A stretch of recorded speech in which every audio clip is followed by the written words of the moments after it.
Eczema isn't always obvious, but it's real. And so is the relief from Ebglyss.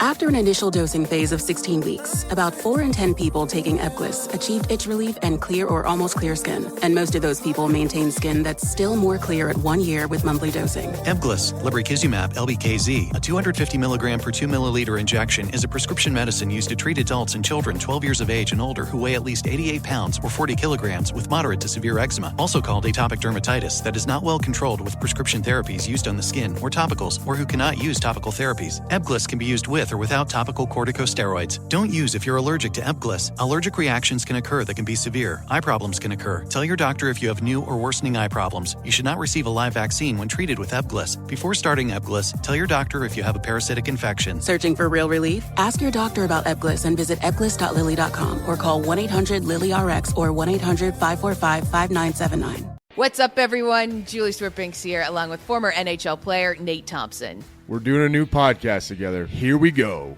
The name? Energy Line with Nate and JSB. Each week we'll get together and talk about hockey, life. All topics are fair game, right? Exactly, and you'll never know who will drop by to join us. Julie is pretty well connected. She has text threads going that you wouldn't believe. Listen to Energy Line with Nate and JSB on the iHeartRadio app, Apple Podcasts, or wherever you get your podcasts. This is Mel Reid, LPGA Tour winner and 6-time Ladies European Tour winner. And Kira K. Dixon, NBC Sports reporter and host. And we've got a new podcast, Quiet Please, with Mel. And Kira. We are bringing you spicy takes on sports and pop culture, some interviews with incredible people who have figured out how to make golf their superpower. An iHeart Women's Sports production in partnership with Deep Blue Sports and Entertainment. You can find us on iHeartRadio app or wherever you get your podcasts. Presented by Elf Beauty, founding partner of iHeart Women's Sports. Ever wonder what it would be like to be mentored by today's top business leaders? My podcast, This Is Working, can help with that. Here's some advice from Jamie Dimon, the CEO of JP Morgan Chase, on standing out from the leadership crowd. Develop your EQ. A lot of people have plenty of brains, but EQ is, do you trust me? Do I communicate well? Develop the team, develop the people, create a system of trust, and it works over time. I'm Dan Roth, LinkedIn's editor-in-chief. On my podcast, This Is Working, leaders share strategies for success. Listen on the iHeartRadio app, Apple Podcasts, or wherever you get your podcasts. The numbers told the story, they always do. It's one of those idiots who believe in analytics. This is a numbers game with Gil Alexander on VSiN. Good Tuesday morning to you. It is a numbers game at VSiN, the sports betting network, VSiN.com, Game Plus, iHeartRadio, YouTube TV, and of course, SiriusXM channel 158. Gil Alexander, that is Kelly Bidlin, everybody. My little friend. How's it going? Losing weight left and right is Kelly. But he actually knows the cause of his weight gain, unlike Mookie Betts, which is a whole nother story. Yes. Very different, yeah. Which, by the way, until the good news of, at least we hope it's good news, that Dave Roberts, the Dodgers manager, now says that Mookie has turned a corner and can actually hold down solid food. Until we got that news, it was kind of a harrowing story. Between him and Porzingis earlier in the month, like, man, weird stories. For those who missed it, Mookie has lost 18 pounds since right before the trip to Tokyo for the Dodgers. And they do believe now, though, that he will play in the opener against Tarik Skubal and the Tigers on Thursday. But he's down to 157 pounds. You see the picture of him with the jersey on? He looked completely skinny. No, I didn't. But I was going to say, that guy's already skinny enough. Yeah. Him losing 18 pounds, that's a lot. So for baseball itself, let alone Dodgers fans, we hope that Mookie is a go and that this is behind him, even though it's undiagnosed. They still have no idea what happened. I mean, that's none whatsoever. Like, that would still scare the hell out of me. And like these guys are getting the best medical treatment on the planet. Sure. We've heard so many stories over the years of, what was it, Karis LeVert when he went to the Cavaliers and they found like a cancerous tumor. The team doctors, it's just stuff like that. That's like right. They get access to things. If he doesn't get traded, they don't discover it. Right, exactly. Yeah. Like, these guys get access to things that the rest of us don't. So it's just kind of wild when you hear these stories, but they don't know what's going on. On the show today, Drew Dinsick will join us in his new time slot, by the way. Yeah. Because Drew's got other things to do now in terms of his media. So we have him now in the second hour every Tuesday. Drew from the Deep Dive and Bet the Edge podcasts, both, to talk NBA and tennis with us a little later on. Paul Sporer will join us. We're not sure if Paul is joining us for one or two segments. Kelly has decided, after being inspired by Maryland coach Kevin Willard, he has just decided to say to the guests, which one of you wants the ball? Which one of you? And Sporer's like, maybe. We'll see. So we don't know if it's one segment or two. We'll find that out. applies to multiple guests today, yeah. That's That's Paul and right. Matt Brown. Matt Matt Brown might be in the last segment. I don't really know. We don't know if he's showing up. We do know Al Bernstein will show up, though. Al Bernstein wants to talk a little bit about George Foreman, so that's always a pleasure. And then Will Hill will join us here momentarily to talk about all of his Sweet 16 plays and anything else he's betting these days. Let's go to a couple just sort of betting case studies here. Yesterday, we got bounced from our future play in the Miami Open, the second half of the Sunshine Double in tennis, when Naomi Osaka lost to Jasmine Paolini in 3 sets. Boo. Yeah. Boo. And this is for the new or newish bettors. This is a PSA about being able to sort of handle negative variance and not being able to sort of handle negative variance and sort of not being on the other, being able to process that in a sort of objective way. So when you lose a bet, you're going to have a section of people who are, they're either haters or they have the bet. They're like, you suck, you lost, right? There's that group. You try not to be that group. So yesterday, Naomi Osaka went 3 for 15 on break points. Now, this is not an excuse, by the way. This is the other thing about a PSA for betting that we should say. Dr. Bob gets a lot of criticism for this, too. When he loses bets, he's always telling you, well, here's why we lost and all this. Okay, I'll only speak for myself. This is not and by the way, Bob doesn't mean it as an excuse either. But what it is tennis, right? Sometimes you are not going to be on the side of positive variance. So she ends up 3 of 15 on break points. By the way, Paolini was 3 of 5 at the same time, while Osaka was going 3 of 15. If Osaka converts just 1 of those 12 missed chances, by the way, 3 of 15 is a very low percentage on break points in a match. The fact that you have 15 opportunities to break is an incredible thing in a match. But the point I'm trying to make is that's tennis. And sometimes it's not going to go your way. It's sort of like the poker hand where you're all set up mathematically. All you need is for there not to be a queen on the last card that is flipped over, and bam, there's a queen. So it's still, even if the handicap is good, it's still got to go your way. And so in the case of Osaka, I'm just trying to point out the thin line between hitting a future or 2 of these versus not winning at all is she doesn't convert 1 of the other 12 chances. She loses to Paolini. And then right after that, Coco Gauff gets bounced from her quarter.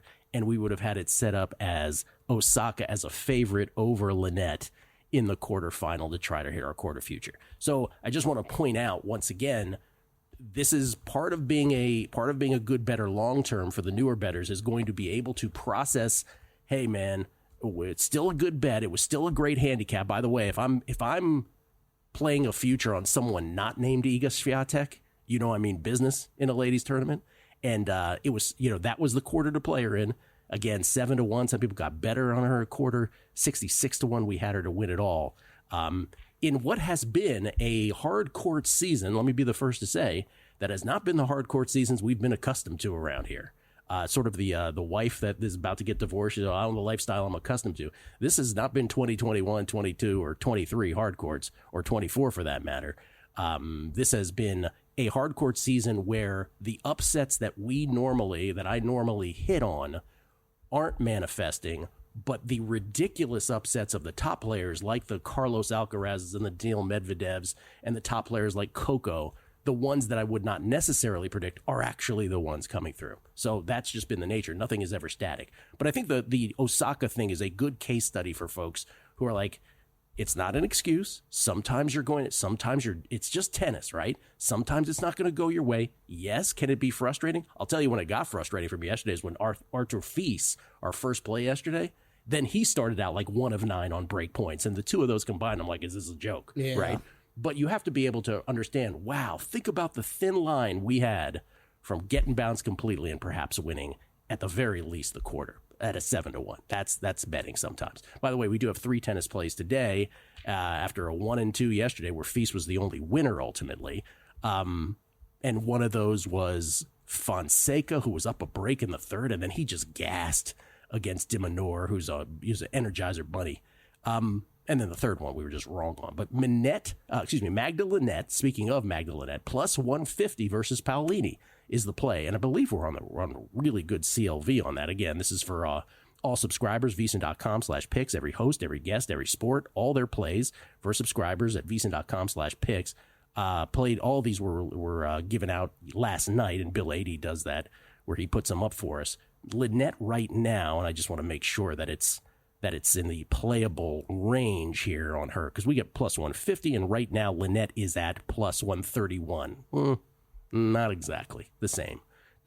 I wouldn't play it any lower than plus 135. Let's put it that way. Nakashima plus 160 versus Dimitrov is play number 2. I think that's way too high on Brandon Nakashima. Plus 144 now. Don't get below plus 145 on that. And Gael Monfils plus 127 against Sebastian Korda. Monfils is plus 112. That one I would not play at plus 112. So we got, again, great CLV on all of them. You know what that means, Kelly. Not a damn thing in the end. Yeah, you can get a nice stuffed panda at the CLV store. I want to ask you about these futures, because I was typing this up this morning.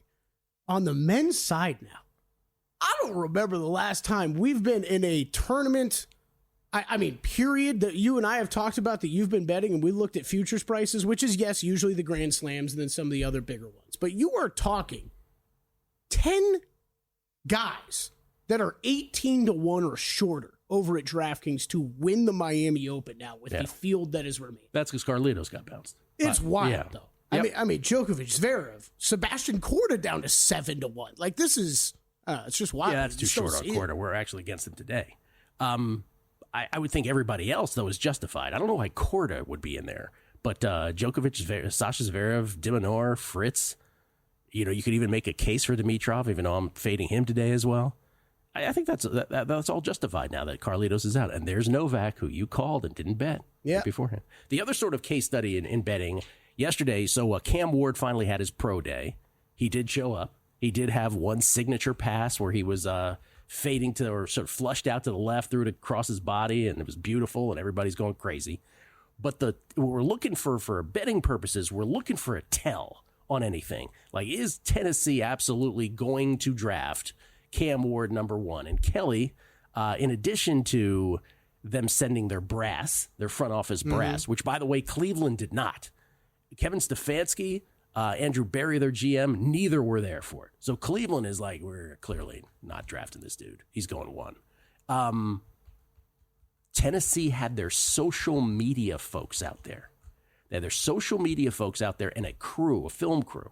Isn't that the tell? More than them having their coach and their GM and all that, isn't that part the tell that they are absolutely drafting Cam Ward at this point? Yeah, this is a great tweet from Zach Jackson. Titans have their head coach, GM, team president, and more from their football staff here in Miami. In case you wanted more of a tell, Titans also have their in-house TV and website production team here for Cam Ward. Now, maybe they're just really good forward thinking, Gil, and they don't want to have to do this again later. Or maybe it's a tremendous elaborate scheme to throw people off the set and say, oh, we're drafting them, make your offers. You could say that. And there is a draft history, right? Like, I can remember the morning you woke up and you thought Rocket Ismail was going number 1, and then you found out it was Russell Maryland right before the draft. Yeah. There was the Baker Mayfield, my pinned tweet still from 2018, where... the Will Hill people were like, you knew Baker Mayfield was going number 1. No, I didn't. Nobody knew until the last few hours that Baker Mayfield was going number 1. He was supposed to be in the middle of the draft. So there's still a month. We still don't know 100%. We'll never know 100% until the card is actually up there and Goodell actually says the name. But it sure looks like it's Cam Ward at 1. I mean, are you not? I woke up this morning, though, when I checked those odds, I was shocked that they didn't move at all. I mean, at DraftKings, that number did not move at all. It's still at what? Minus 700. After that information, I thought we were going to be seeing minus 1,200, minus 1,500. Is that because of the draft history? They just don't want to get caught? I think it's that, Gil. I do. I think it's partially that. Or people are just slow to react also. Or that. We're too close to the sun on the draft, and no one else is really betting it. Coming back, Will Hill, Sweet 16, next on A Numbers Game. Eczema isn't always obvious, but it's real. And so is the relief from Ebglyss. After an initial dosing phase of 16 weeks, about 4 in 10 people taking Ebglyss achieved itch relief and clear or almost clear skin. And most of those people maintain skin that's still more clear at 1 year with monthly dosing. Ebglyss, lebrikizumab LBKZ, a 250 milligram per 2 milliliter injection, is a prescription medicine used to treat adults and children 12 years of age and older who weigh at least 88 pounds or 40 kilograms with moderate to severe eczema, also called atopic dermatitis, that is not well controlled with prescription therapies used on the skin or topicals, or who cannot use topical therapies. Ebglyss can be used with or without topical corticosteroids. Don't use if you're allergic to Ebglyss. Allergic reactions can occur that can be severe. Eye problems can occur. Tell your doctor if you have new or worsening eye problems. You should not receive a live vaccine when treated with Ebglyss. Before starting Ebglyss, tell your doctor if you have a parasitic infection. Searching for real relief? Ask your doctor about Ebglyss and visit ebglyss.lilly.com or call 1-800-LILY-RX or 1-800-545-5979. It's Julie Stewart-Banks. I'm doing a new podcast from iHeart Podcasts and the National Hockey League, and I'm paired up with one of my favorite players, the always quotable Nate Thompson. I wore 9 NHL sweaters, and I have story after story to share. And believe it or not, I have plenty to say, and not just about hockey. Believe me, he does. Energy Line with Nate and JSB is the name of the podcast, and it's going to be quite the ride. We're officially line mates, Nate. We're the Energy Line. We'll have plenty of folks join us, current players, some of my former teammates, Hall of Famers, and wait till you see some of the connections that Julie has. She has quite the Rolodex. Okay, we'll lean into Nate's playing experience and tap into our interests away from hockey and try to do what Energy Lines are supposed to do, provide an emotional boost. How do you feel about all that, Nate? I'm vibing, Julie. I'm ready to roll. Listen to Energy Line with Nate and JSB on the iHeartRadio app, Apple Podcasts, or wherever you get your podcasts. On November 5th, 2018, at 6:33 a.m., a red Volkswagen Golf was found abandoned in a ditch out in Sleep Hole Valley. The driver's seat door was open. No traces of footsteps leaving the vehicle. No belongings were found, except for a cassette tape lodged in the player. On that tape were 10 vile, No! Ah! grotesque, Oh my God. horrific stories that to this day have been kept restricted from the public until now. You feeling this too? A horror anthology podcast. Listen on the iHeartRadio app, Apple Podcasts, or wherever you get your podcasts. Hi, I'm Bob Pittman, Chairman and CEO of iHeartMedia. I'm excited to introduce a brand new season of my podcast, Math and Magic, Stories from the Frontiers of Marketing. I'm having conversations with some interesting folks across a wide range of industries to hear how they reach the top of their fields and the lessons they learned along the way that everyone can use. I'll be joined by innovative leaders like Chairman and CEO of Elf Beauty, Tarang Amin. The way I approach risk is constantly try things and actually make it okay to fail. I'm sitting down with legendary singer-songwriter and philanthropist Jewel. I wanted a way to do something that I loved for the rest of my life. We're also hearing how leaders brought their businesses out of unprecedented times, like Stefan Bancel, CEO of Moderna. It becomes a human decision to decide to throw by the window your business strategy and to do what you think is the right thing for the world.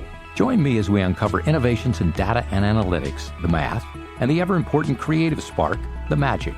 Listen to Math and Magic, Stories from the Frontiers of Marketing on the iHeartRadio app, Apple Podcasts, or wherever you get your podcast.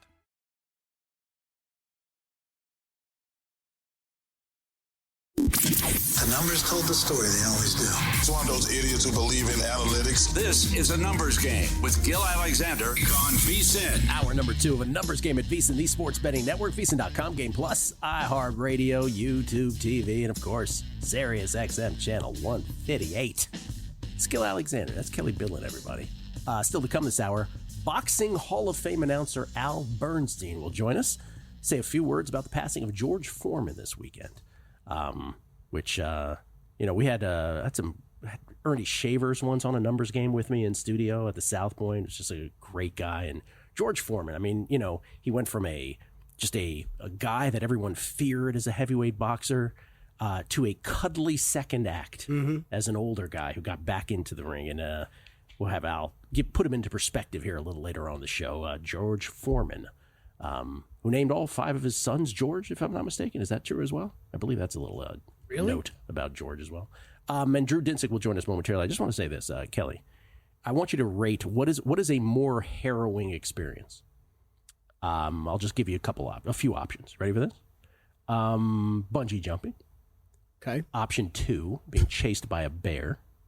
Option 3, getting a new iPhone and having your data transferred. Which do you think is the most harrowing experience of those 3? The answer is number 3. No, it's definitely number 1, bungee jumping. You'll never see me bungee jumping. No, because it ends in like a few seconds. And then the bear stuff, you just have to outrun your friend, not the bear. Yeah, but you didn't say I was with anybody. You just said I was by myself. Oh, okay. The bear should definitely be number 1, actually, if we're doing this real. I just want to say I got a new iPhone yesterday. I haven't had a new iPhone, and you got a new iPhone too the day before. Isn't that adorable? No, not the day before. We both did it yesterday. Oh, you did it yesterday too? I just texted you as soon as I got mine set up. I was like, yo, bro, you should totally get this new phone thing. You had a 10 and X or whatever they call it? Yeah. That's what I had. Mm-hmm. So I haven't had a new phone in 9 years. First of all, it's a hostage situation. You're there for hours. You were there for only 1 hour? I was there for hours. I was in and out in an hour. Oh, dude. With everything set, where'd you go? I went to the AT&T store instead of the Apple store. Oh, no, I went to the Apple store. Yeah, those geniuses haven't figured out how to manage some 10 billion people in their store. That's right. And I'm the guy who they're like, who's your carrier? What's your PIN number? I'm like, PIN number? I'm like, no. Didn't I tell you this story? I don't have that. So I first went to the Apple store 2 weeks ago. I got far enough along that I was ready to get my new phone. The guy's like, oh, all right, and what's your PIN number? And I'm like, PIN number? AT&T's never once asked me for my PIN number. Did you migrate? Did everything migrate over? Yeah, it took a little while, but, I still got like 1,000 photos I haven't seen. And just text and photos that are still downloading. Everything else came over pretty quick. Anyway, I just for those moments where you don't know if the stuff's going to get over there. And by the way, I think I'm backed up on the iCloud anyway. But I'm just I was so exhausted afterwards from the emotional spent. Maybe it's just me. Maybe I'm neurotic. Well, it's like a half a day. I had to reorganize apps and everything. Yeah. That like my buddy Arash was like, "Hey, you want to go to dinner?" I'm like, "No, dude, I can't. We gotta go. Let's get something after the show tomorrow." I'm too frazzled. I can't do this. I had to skip the gym to set up my phone. Like that's the way I justified it. I'm gonna go. Our with the phones iPhone. are important though in our life. Ladies and gentlemen, Drew Dinsick is important in our lives as well. He's the host of not one but 2 podcasts, the Deep Dive, which he does with Andy Molitor, and Bet the Edge with Jake Croucher. And, of course, now Dinsick Daily. That's not the name of the show? No, we're not going with that? Drew Dinsick joins us now, courtesy of the Progressive Guest Line. How you doing, Drew? Doing well. What are we calling your daily thing? That's the Deep Dive Daily. The Deep Dive Daily. There we go. It's just we just dumped it right into the podcast feed for the Deep Dive, as opposed to trying to create a second one and get people to find it some way. It's just gotcha.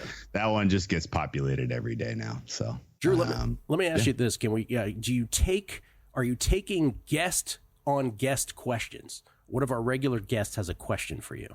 His name is Christopher Felica. Are you familiar with his work? Yeah, of course. All yes. Right. He says, "Can you kick around with Drew if Risa Shea can win Rookie of the Year?"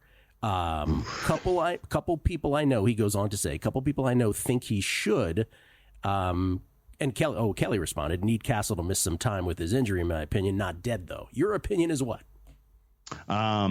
I will be completely honest with you. The Rookie of the Year award does feel a little bit, it's how you finish and not how you start over the balance of, the last handful of years. And we have certainly seen people finish strong and steal.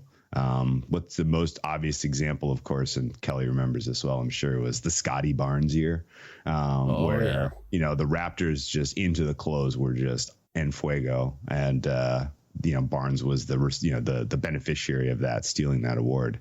So I guess if you're inclined to take a price, I certainly like Risa Shea 14-1 more than I like Sarr 8-1. I mean, Sarr is he's been such a destructive player over the balance of the season to trying to, winning efforts for the Wizards. I don't care how well he's playing right now. He is not the second choice in that market. It should be Risa Shea. So yeah, if you're looking for long shot prices, that one's reasonable. But Castle to me right now is kind of in the 90-95% range. All right. Castle minus 550, prohibitive favorite. Sort of commensurate with what Drew was talking about. And then we touched on Defensive Player of the Year a little earlier, where now Draymond Green is your favorite. Does this have any rhyme or reason to it? I think this is over. I think he wins. And why? Because the Mobley case was always a little fragile. Agree with that. Mobley didn't have the counting stats. He didn't have the advanced stats. And the Cavs don't have this all-universe defense to really kind of lean on for as far as like, why Mobley, right? So your question, well, how did Mobley get out to minus 300 if he had such a fragile case, Drew? Well, the answer, Gil, is there was a vacuum. Yes. Wemby goes down. And everybody's like, oh, we need a new favorite. Who are 2 and 3? Mobley and JJJ. Oh, JJJ gets hurt. Oh, it's just Mobley then. And it's like, okay, well, that, as someone we kind of said that day. Yeah. Yeah. I have some big numbers on Mobley because I was kicking, literally just like, man, like, Spurs might shut Mobley down, not because I knew that he had deep vein thrombosis, but because just Wemby. Excuse me. I was like, they might shut Wemby down because they stink, and they might want to save him for next year, and they might want to, kind of make sure that he doesn't, something serious doesn't happen. And sure enough, it was out of the freaking clouds with the blood clots. But so yeah, I'm holding a bunch of Mobley. I think it's dead. And the Draymond Green case is very straightforward. Like, you ask anyone who covers basketball, like perennially, who are the best defensive players in the league, and they will tell you it's Wemby, Rudy Gobert, Draymond Green. And you look over the balance of, the last 10 years and Green's, kind of his hardware, he has one defensive player of the year, despite being one of the most versatile and important defensive players of this generation. And I think people feel like, given a last opportunity to square accounts and get him a second one is going to be very, very, very tempting for the people who, sit on the voting block for this award. And then even more than that, the fact that the Warriors are tickling a top 5 D rating as a team, like that matters a ton. Right. Like when they flipped the Cavs as far as having a better over the season balance of the season defensive rating, like that to me was like, oh, OK, so this is happening. Like this is just going to go one way now. And they are now, pretty close to ticking into the top 5. The Warriors, if you were curious, I would rate with high confidence as the 4th best team in the NBA right now. I like it. And as a Thunder backer, the team that I'm the least interested in seeing them run into, not even close. Yep. And even though there are, they have some matchup advantages, I still don't want to see that. But whatever the case is, Green's like when people are coming up with their all defense, when they're coming up with their defensive player of the year ballot, like it's not, everybody has been shamed to just looking at rebound, steals, blocks. Right. Like it's become more than that. And everybody's commentary is like, oh, yeah, you got to pick the brains of the skill coaches and the assistant coaches around the league, really kind of get a feel for who are they going out of their way to prepare for defensively. And a lot of them are saying Draymond Green is really the guy, What the reality is, they're looking at the all-in-one advanced stats. They're sorting by defensive efficiency, and Draymond Green is always at the top. All right, so that's all there is to it. Let me just make them before we go to something else. Let me just make the Michael Montesano case, because I'm picturing Montesano listening to this right now, ready to burst, ready for his head to explode off his body. Real quick, since February 21st, Golden State number 1 in defensive rating outside of garbage time. Okay, but for the year, it's OKC, correct? Yeah. Oh, OKC by margin. Okay, by margin, right? And last year, right, we were told that Rudy Gobert has to be the defensive player of the year because he's the best defensive player on an otherwise, they didn't put this part out, on an otherwise stacked defensive team, right? There were other great defensive players on there as well. And so this is why betting NBA awards, I believe specifically, if I could just back up Montesano, is a particularly, it can be a fool's errand because the justification, and I'm not saying anything you're saying is wrong, Drew, and I'm a Warriors guy. So you're right. The squaring of the accounts comment, I think, resonates the most with me about Draymond as a career arc.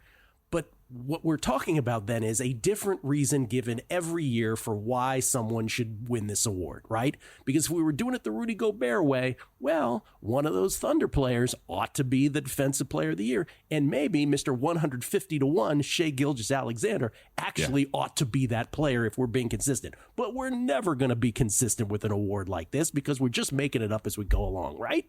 I yes, but I also think there is actually there is a process that the majority goes through. Voting block. The voting block will go through this process. Basketball Reference, summary of the season, advanced ratings, D rating, sort by D rating. Okay, who's in the top 5? Okay, all right. I see these are the 5 best defenses. Now let's go to EPM, defensive efficiency. Who's in the top 5? Oh, Warriors and Draymond Green. Bam. That's my pick. I don't hate it. I'm just making the other case. I'm just saying, if you're gonna bet awards, which is already a dicey thing, these might be the diciest of all of them. Is all I'm saying. More with Drew. See if there's any tennis. NBA plays tonight. Drew Dinsick right here on A Numbers Game at VSiN, the Sports Betting Network.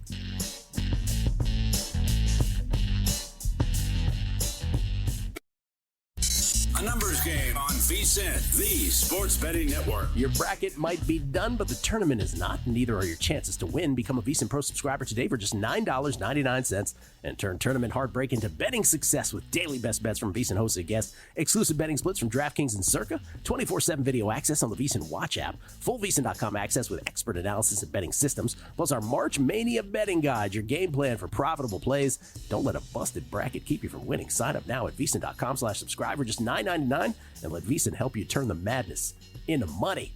That's VSIN.com/subscribe. It's Gil Alexander, Kelly Bidlin, alongside.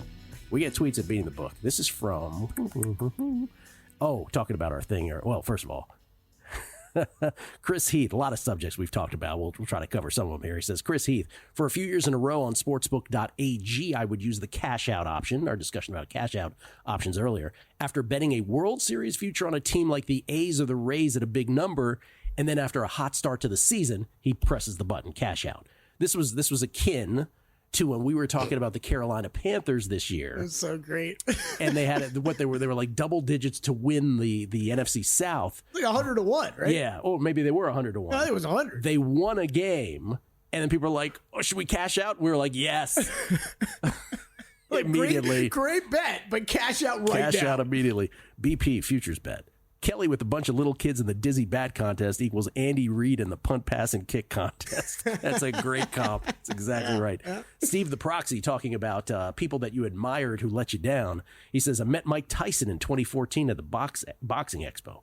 I walk in a huge fan. I was friendly with the girls working his booth. I get pulled out of line and Tyson waves me over. He proceeds to threaten me for talking to a girl he has eyes on. Loved his crazy till I experienced it myself. Oh, man. Hashtag hypocrite, he says. I think that last sentence is we can all relate to. We loved the crazy till we ran into it. 3Jack H3131. iPhone buying tip 101. Just order your phone online, set it up yourself. Also, what type of bear would you be running from in that scenario? A grizzly, a polar, or a Felica? Well done. Yeah, running from a Felica is not a harrowing experience. I think you just make one jab step to the left and then you're gone. Mr. Postman 619, you're right about George naming all his sons George 1 through 5, I believe. He also named his daughter Georgina. Talking about George Foreman. Las Vegas 514, yo. Can you ask the great Al Bernstein if he owned a George Foreman grill? Did you own one as well? Just curious. I did at one point, yeah. Mm-hmm. Touchdown Jesus, most harrowing experiences, bungee jumping, being chased by a bear, iPhone data transfer, D, betting March Madness, or MLB full game unders. Matthew Mayberry, when did they announce the NBA awards? I can't find it stated anywhere. I've been trying to find it all morning. What's the answer to that question, Kelly Bidlin? Oh, man. Mr. NBA? Start of the playoffs? We'll have to ask Drew on that. Playoffs? You have one more awards thing for Drew before we can move on from this? Clutch Player of the Year, which I never thought I would have talking about this much money invested in Clutch Player of the Year. I don't want to bring that up. But Trae Young, has Brunson done enough, Drew? Is this over? Like, are we just assuming it's done? He's done enough. He doesn't need to play here. Did we lose? But I think he will. I think he will play. I think he will play. Like, I don't think he's done enough, but I do think he will play. I think he wants to get to the 65 game threshold for his all NBA, qualification. Clutch does not require 65 games, but he's been the best.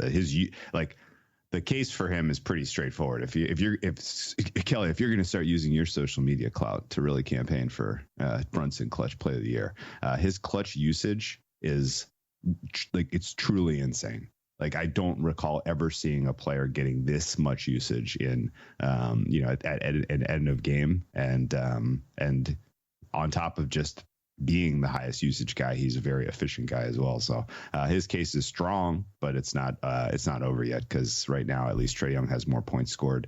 The real fun come from the Clouds one. If you guys want something that's just absolutely insane, we like the Clouds. Sure, mm-hmm. Not in this market though. Not really. Not in this market. No, I'm with you on Trae Young. Don't you have a bit of Trae Young? I don't have Trae Young too.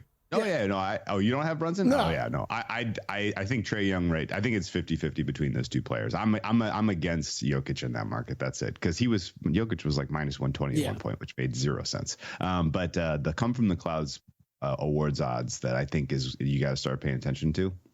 It's Mark Daigneault for Coach of the Year. Yeah. This Thunder team is going to be 10-point favorites for every game remaining on their schedule, except maybe one of the two Lakers games. They are going to win 70. They are going to finish with a net rating that is in or around the ballpark of plus 13. You know the last time that happened, Kelly? When, Drew? That's a trick question. It's never happened. It's never happened. In fact, we've never had a plus 12. And these guys are going to finish with a net rating of plus 13 and win 70 games. And we're really that sure that it's just going to go to the Cavs, who might be 8 games behind them? What's more impressive, a 62-win Cavs team or a 70-win Oklahoma City team that has the highest net rating ever recorded in basketball? I'll say it again. Largest point differential. If they win 70, it's the third greatest record in the history of the NBA. Yeah, with the biggest margin of victory. Yeah, it would be the most impressive team. Yeah. Yep. Yeah. Yeah. So I do not think Coach of the Year is a wrap. And if you've been watching much of the Cavs play lately, like, I don't know how many more games they can afford to play that poorly and still kind of have this much support. And Bickerstaff being the second choice also is kind of funny to me, because like the Pistons are very clearly going to be a 6 seed. It's very, very tough to the market is kind of treating this like NFL Coach of the Year, where the big surprise team gets the support here. It's never been that way. It's always been just the coach on the elite team gets it. When it comes to NBA, JJ Redick, third choice, is hilarious. Ime Udoka, fourth choice, is hilarious. Daigneault at 200-1 can absolutely come from the Clouds in this market, particularly if and when the Thunder, set high watermarks for the history of basketball. 2016 Warriors 73-9, 1996 Bulls 72-10. If they get to 70, these Thunder. This is like Will bringing up Rutgers 200-1 to win the Big Ten tournament. You know how many people at home just heard Drew say that and they're like, 200-1? No, of course. That's worth $10. Except this makes sense, right?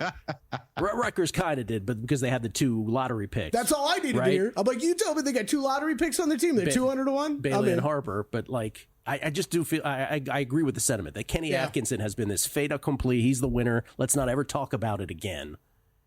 But then there's this other guy. I mean, I feel like for the past few months, a lot of people have brought that up, Drew. It's, hey, if they get to the 70 wins, they get into that range, you got to think about it. But the odds have just kept getting longer. I keep bringing it up because it's this little detail that we just are sort of taking for granted. Yeah. Right? It's like, they win 70. Like, it's historic. If everybody's taking the futures market's taking this for granted. Yeah. For title equity. Like, and I know that, the 73-win Warriors, they didn't win the title. They didn't. Thanks for bringing that up. They didn't. But they didn't score the last 4 minutes and 40 seconds of Game 7, but who's counting? Yes. Favorite bet of my life was the live under in that game going into the fourth quarter. I remember telling my friend I was sitting next to him, is like, the fourth quarter total should be like 39 points, and it was like 48 or something like that. And they turned the tap off. I watched that at Jeff Ma's house. It was a morgue. We couldn't believe what we were watching. Oh, man. Like, what just happened? No. No. Any NBA plays tonight, real quick? I got, speaking of your Warriors, I fired pretty heavily into them to win the Pacific Division yesterday. I quit. The Lakers are dead to me. This Lakers team is an absolute joke. These back-to-back performances they've had since LeBron came back were embarrassing. And, the defensive, kind of expectation that they were going to fall apart has now manifest. I think that Curry plays tonight. I think the Warriors get a win in Miami, and I think they carry on as, again, the fourth best team in basketball. I think they carry on to get a home playoff series and win the Pacific. The other two games I played, I took the 8 points with Atlanta at Houston, and I am laying 10 with Oklahoma City at Sacramento. There you go. Speaking of Miami, which you brought up earlier, tennis. Any tennis today in Miami? I have a bunch of stuff. I don't know if we have time to cover it all. I'll just say this, that Miami has been so much more entertaining than I expected. The Fonseca Demon Hour match yesterday was just a chef's kiss, as good as it gets with tennis. The organic support that the Brazilian fans have for Fonseca is, I've never seen anything like it. Awesome. It is unbelievable. The atmosphere they created in the Hard Rock yesterday. As far as tennis goes, I'm against Fils. I think Zverev comes through 2-0. I am on Mahach. I think he takes care of his countryman Mensik. That one, I think I played moneyline -130. I am on. There's one other. Musetti. I think Djokovic is in trouble. His performances have been brutally bad, and Musetti, of course, famously took him 5 sets into 3 a.m. At Roland Garros last year. He can go toe to toe with the great Lorenzo Musetti against Novak Djokovic. The crowds in Miami have put the crowds at Indian Wells to shame. Let's put it that way. Weather has a factor in that, but still. Thank you, Drew. Appreciate it.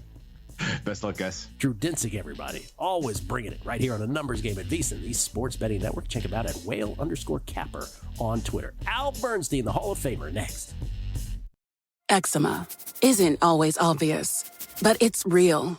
And so is the relief from Ebglyss. After an initial dosing phase of 16 weeks, about 4 in 10 people taking Ebglyss achieved itch relief and clear or almost clear skin. And most of those people maintain skin that's still more clear at 1 year with monthly dosing. Ebglyss, lebrikizumab LBKZ, a 250 milligram per 2 milliliter injection, is a prescription medicine used to treat adults and children 12 years of age and older who weigh at least 88 pounds or 40 kilograms with moderate to severe eczema, also called atopic dermatitis, that is not well controlled with prescription therapies used on the skin or topicals, or who cannot use topical therapies. Ebglyss can be used with or without topical corticosteroids. Don't use if you're allergic to Ebglyss. Allergic reactions can occur that can be severe. Eye problems can occur. Tell your doctor if you have new or worsening eye problems. You should not receive a live vaccine when treated with Ebglyss. Before starting Ebglyss, tell your doctor if you have a parasitic infection. Searching for real relief? Ask your doctor about Ebglyss and visit ebglyss.lilly.com or call 1-800-LILY-RX or 1-800-545-5979. On November 5th, 2018, at 6:33 a.m., a red Volkswagen Golf was found abandoned in a ditch out in Sleep Hole Valley. The driver's seat door was open. No traces of footsteps leaving the vehicle. No belongings were found, except for a cassette tape lodged in the player. On that tape were 10 vile, No! Ah! grotesque, Oh my God. horrific stories that to this day have been kept restricted from the public. Until now.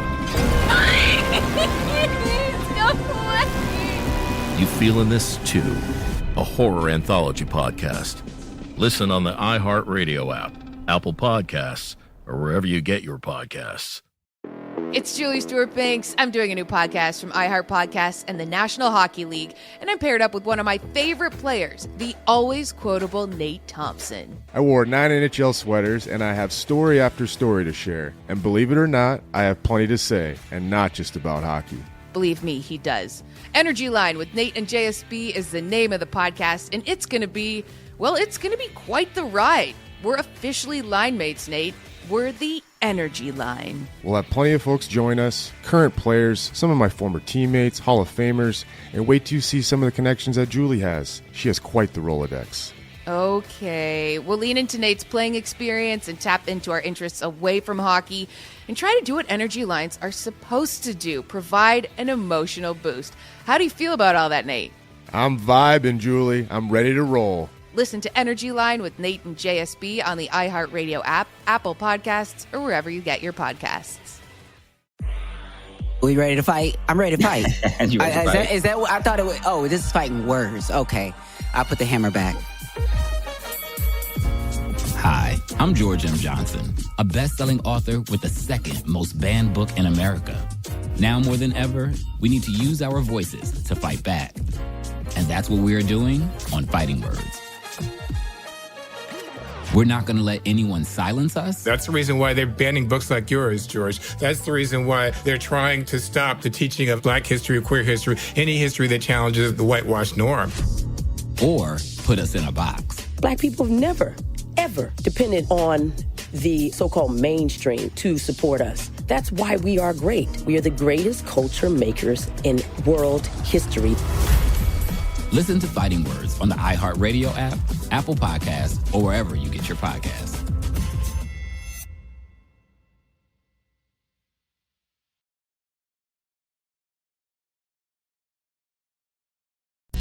A numbers game on VSiN, the sports betting network. Edge Boost is the first ever bank account built for bettors, ensuring all gambling transactions are approved, no usage fees, no minimums, earn cashback rewards, 100% approval for all betting deposits. Sign up today at edgeboost.bet with promo code ANG. ANG is an A numbers game. Deposit $25 and Edge Boost will match the deposit. That's edgeboost.bet. Skill Alexander, we get tweets at Beating the Book. I just want to read a couple here real quick. This is from Forrest Lehman. Castle averaging 20 for the month. Risache 15. Bear is reaching. Drew grounded. Bear is reaching and Drew grounded. Is grounded what he wanted to say? Anyway, I don't know. Anyway, he feels like it's Castle is what he's saying. And then C. Spackler, betting Jokic to win the MVP is the most frightening thing I've done lately. Yeah, I mean, do you think that? What do you think about MVP? Oh, I think it's probably over. In favor of? SGA. Because there felt like there was a little Jokic resurgence here. Oh, there was, and rightfully so, and there still should be. It still should be way closer than it's probably going to end up being. But him missing games here is not helping anything. Now for something a little different. We are always thrilled to have this gentleman on the show. He is a Hall of Fame boxing broadcaster, and over the weekend, George Foreman passed away at the age of 76. I think a lot of us, our reaction was, wow, only 76. But a two-time world heavyweight champion, Olympic gold medalist. Of course, the namesake was brought up earlier on the show, the George Foreman Grill, among other things. Al Bernstein joins us now on the show, courtesy of the Progressive Guest Line. How you doing, Alan? Thanks so much for doing this. I'm good, Gil. Nice to be with you. We started talking about this off air, but I didn't really finish the thought, which is I think there's certain of us at a certain age who we were not quite old enough to experience Ali, Frazier, and Foreman in their prime. Our knowledge of Zaire and the rope-a-dope and the Rumble in the Jungle there, it's all by highlights and footage. We are old enough to have experienced the entirely different version of George Foreman in his 40s, the cuddly version of George Foreman. And so in many ways, he's this unique figure. What does he mean to you? How would you put him in context? Yeah, well, and my situation, even though I'm older than you, and I was a fan when it happened, I was a fan of the Frazier, Ali, Foreman era, but I was not involved in. Back then, I was a newspaper editor in the Hard News. I was just a fan, but I wasn't covering boxing. But then the second time around for George Foreman, of course, I was, and I announced about 4 or 5 of those matches when he had come back as he led up to a world championship. George Foreman holds a unique place in boxing history because he was able to have 2 very distinct acts as a heavyweight champion, both successful, obviously, in different ways.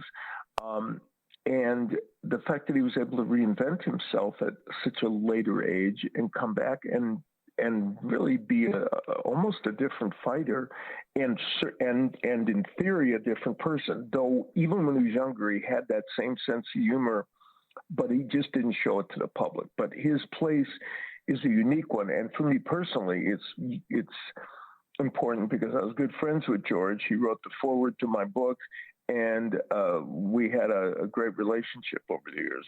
Well, is there an equivalent to someone like him in any other sport where they had such a distinctive second act? That's a good question. I don't know that there is. You know, I'm curious if you think about this, because I was a huge fight fan growing up. I was more of a Ray Leonard, a Hearns Hagler Leonard thing for me growing up, which you obviously you did the great call on the Hearns Hagler greatest 8 minutes of boxing ever fight. But when VSiN first started, I was mentioning earlier, I had Ernie Shavers on the show with me. He was 73 years old at the time. Couldn't have been any nicer. And Ernie Shavers was the only guy that folks thought punched harder than Foreman at that level. And I always thought to myself, I'm like, wow, Ernie Shavers. And then I'd walk over to Planet Hollywood after the show, and Leon Spinks would be signing autographs when he was still with us. And I just think to myself, it was that era, let alone George himself, is it as appreciated today as it should be? Yeah, I think it is to a great extent. You know, I think people understand that was I just appeared on there's a great documentary about Joe Frazier called I Am Joe Frazier, and I was privileged to be a part of it. And it really concentrates on Joe, which was sorely needed because so often he lived in Ali's shadow. But part of it has to do with that era, and I think that era was, and what made that era special is a point you made. Like Leon Spinks came in right at the end of it, but there was Kenny Norton and Jared Corey and Ernie Shavers and others, Laurent Lyle. They had a whole cast of people, each one their own unique personality, each one very special as a fighter. And it was a unique and interesting time. And I just wrote an article I read a column for Ring Magazine, and I talked about this current era of heavyweights. And this current era has created about 9 years of excitement and fun for people, not comparing them necessarily, but that group was kind of legendary. And the three of Foreman and Ali and Frazier were kind of the titular heads of all that, but the other people were really important too. The run up, I'll leave you with this: the run up to the Rumble in the Jungle in Zaire in 1974, when Ali went into the rope-a-dope and then just out of nowhere knocks down George Foreman. George Foreman later has sort of a religious experience after losing to Jimmy Young, I guess, and then that's what caused him to retire. But heading into that Rumble in the Jungle, give us a sense of just what was the sentiment at the time, that Foreman was just going to destroy Ali, was it? Absolutely. Yeah, absolutely. I think most everybody thought. And then when Ali started the fight and started to do that rope-a-dope, everyone was confident that he was going to get beat. Yeah. And here's the irony: if the old George Foreman had been presented, the older George Foreman, the one that came back, had been presented with that same Ali, he would have won the fight, because the George Foreman that came back years later, had a phenomenal jab, was much more patient, and he would not have fallen for all that. And and the older George Foreman, ironically, was better prepared to go longer in fights. So it was ironic, and George Foreman just, he had one of the greatest chins in boxing. So the idea that he went down against Ali was purely from exhaustion and mental fatigue. Yeah. You make a great point, because then when he won the title in his mid-40s over Michael Moorer was ahead on all the cards, but Foreman predicted before the fight, he goes, "Don't worry, in the 10th round, in the final round, he will stand in front of me, and he will let me knock him out." His words. And that's exactly what happened. It's amazing. I was with George Foreman. I forget where I was with ESPN at the time, and I'd done a story on him, and we were having dinner, and he looked at me, and it wasn't even like a, sometimes you don't usually get to socialize like that with, and I didn't normally do that, but in this instance I did. And he looked at me, and with a clear, he said something very similar to that. And it wasn't even in a public setting. And the way he said it to me convinced me too, and I said, okay, it was like he believed it, and it did happen. Al, I really appreciate it. Thank you so much. It's always great to talk boxing with you. All right, take care. Go. Al Bye-bye. Bernstein, Hall of Fame boxing analyst, who, by the way, you can follow him on Twitter at Al Bernstein, but among other things, again, was on the call for that Hagler-Hearns epic 8-minute battle in the 80s, where Hagler, let's say, outlasted Hearns in the bloodiest of all 8 minutes you'll ever see in boxing.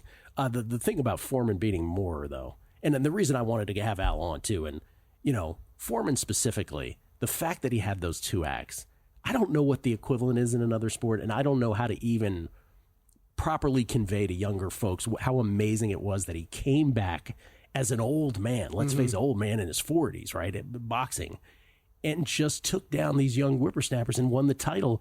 And Jim Lampley tells the famous story, again, what I just mentioned, where he's like, don't worry, he'll stand in front of me and he'll let me knock him out. And sure enough, Moore ahead on all cards. I don't know if he got arrogant, he got cocky. Michael Moore, who was the heavyweight champ, he stood right in front of George in the final round. He stood right in front of him, and all of a sudden, George caught him. And if George catches you, it's over. George used to do the thing when he was on the run-up to that heavyweight title, where he was beating an opponent badly. He would look at the ref, and in the middle of the fight, he would say, can you stop this? This is, like, literally in the middle. He was like, gentleman George, please stop this. So with Moore, he knocks him down, and it's, I'm getting chills thinking about this if you're into boxing, because Lampley, with the best call of his career, it happened because he had told George had told him that exact prediction, and it came to pass. It was amazing. George Foreman, passing away at the age of 76. There is no equivalent. What a gentle giant he became after being a feared younger fighter back in the day. Kelly and I back. We'll look more at basketball. Kelly may have a bet or two in the NBA. We'll review all the bets everyone made on the show. I have 3 on tennis and beyond. It's a numbers game at VSiN, the Sports Betting Network.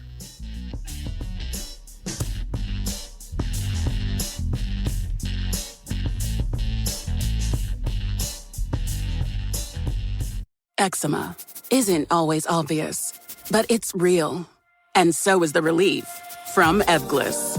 After an initial dosing phase of 16 weeks, about 4 in 10 people taking Ebglyss achieved itch relief and clear or almost clear skin. And most of those people maintain skin that's still more clear at 1 year with monthly dosing. Ebglyss, lebrikizumab LBKZ, a 250 milligram per 2 milliliter injection, is a prescription medicine used to treat adults and children 12 years of age and older who weigh at least 88 pounds or 40 kilograms with moderate to severe eczema, also called atopic dermatitis, that is not well controlled with prescription therapies used on the skin or topicals, or who cannot use topical therapies. Ebglyss can be used with or without topical corticosteroids. Don't use if you're allergic to Ebglyss. Allergic reactions can occur that can be severe. Eye problems can occur. Tell your doctor if you have new or worsening eye problems. You should not receive a live vaccine when treated with Ebglyss. Before starting Ebglyss, tell your doctor if you have a parasitic infection. Searching for real relief? Ask your doctor about Ebglyss and visit ebglyss.lilly.com or call 1-800-LILY-RX or 1-800-545-5979. This is Nikki Glazer from the Nikki Glazer Podcast. Have you guys seen this new commercial from Stand Up to All Hate?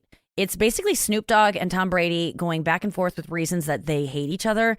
But then when you really listen to them, the reasons for the hate are just so stupid. I don't know. This commercial really got me. It's a strong reminder that hate in our country continues to be out of control. So join us at iHeart in standing up to it. If you see hate, speak up, call it out. Your voice is a powerful tool in this fight. You can learn more by following @What'sUpWithHate. What's up, everyone? Julie Stewart-Binks here, along with former NHL player Nate Thompson. We're doing a new podcast together. Here we go. The name? Energy Line with Nate and JSB. Each week we'll get together and talk about hockey, life. All topics are fair game, right? Exactly, and you'll never know who will drop by to join us. Julie is pretty well connected. She has text threads going that you wouldn't believe. Listen to Energy Line with Nate and JSB on the iHeartRadio app, Apple Podcasts, or wherever you get your podcasts. This is Mel Reid, LPGA Tour winner and 6-time Ladies European Tour winner. And Kira K. Dixon, NBC Sports reporter and host. And we've got a new podcast Quiet Please with Mel and Kira. We are bringing you spicy takes on sports and pop culture, some interviews with incredible people who have figured out how to make golf their superpower. An iHeart Women's Sports production in partnership with Deep Blue Sports and Entertainment. You can find us on iHeartRadio app or wherever you get your podcasts. Presented by Elf Beauty, founding partner of iHeart Women's Sports.